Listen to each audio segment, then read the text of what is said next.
हरे कृष्ण कृष्ण कृष्ण हरे हरे, हरे राम राम राम हरे हरे। द्वो इमो पुरुषो लोके शरः च अक्षरः एव च शरः सर्वाणि भूतानि कूटस्थः अक्षरः उच्यते। जीव दो प्रकार के हैं, च्युत तथा अच्युत। भौतिक जगत में प्रत्येक जीव च्युत शर होता है और आध्यात्मिक जगत में प्रत्येक जीव अच्युत अक्षर कहलाता है। तात्पर्य, जैसा कि पहले बताया जा चुका है, भगवान ने अपने व्यासदेव अवतार में ब्रह्म सूत्र का संकलन किया। भगवान ने यहाँ पर वेदांत सूत्र की विषय वस्तु का सार संक्षेप दिया है। उनका कहना है कि जीव जिनकी संख्या अनंत है, दो श्रेणियों में विभाजित किए जा सकते हैं, च्युत शर तथा अच्युत अक्षर।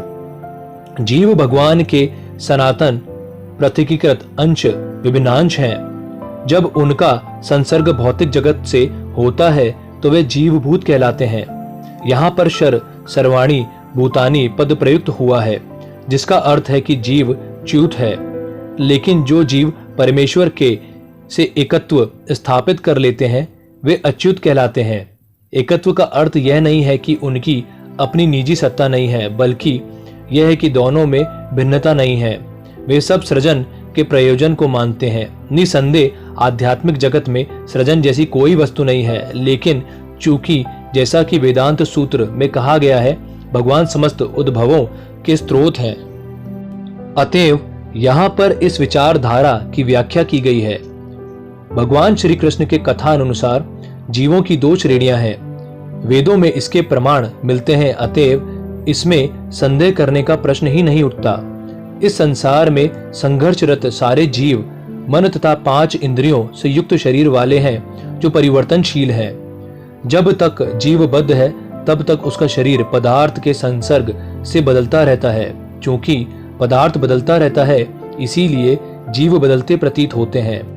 लेकिन आध्यात्मिक जगत में शरीर पदार्थ से नहीं बना होता, अतएव उसमें परिवर्तन नहीं होता।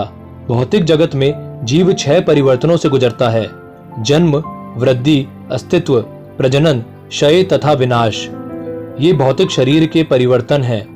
लेकिन आध्यात्मिक जगत में शरीर परिवर्तन नहीं होता। वहां न जरा है, न जन्म और न मृत्यु।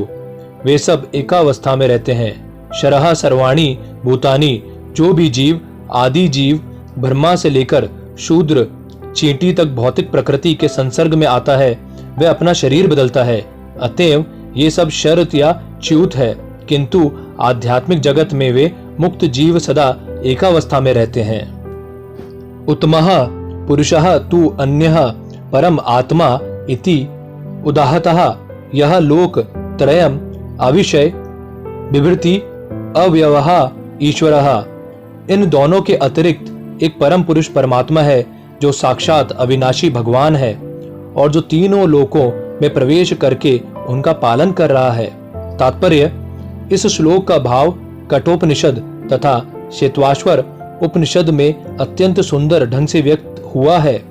वहां ये कहा गया है कि असंख्य जीवों के नियंता, जिनमें से कुछ बद्ध हैं और कुछ मुक्त हैं, एक परम पुरुष हैं जो परमात्मा है।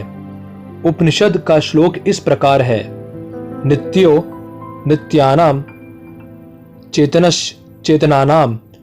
सारांश यह है कि बद्ध तथा मुक्त दोनों प्रकार के जीवों में से एक परम पुरुष भगवान होता है, जो उन सबका पालन करता है और उन्हें उनके कर्मों के अनुसार भोग की सुविधा प्रदान करता है। वह भगवान परमात्मा रूप में सबके हृदय में स्थित है। जो बुद्धिमान व्यक्ति उन्हें समझ सकता है, वही पूर्ण शांति लाभ कर सकता है, अन्य कोई नहीं। हरे कृष्ण कृष्ण कृष्ण हरे हरे, हरे राम राम राम हरे हरे।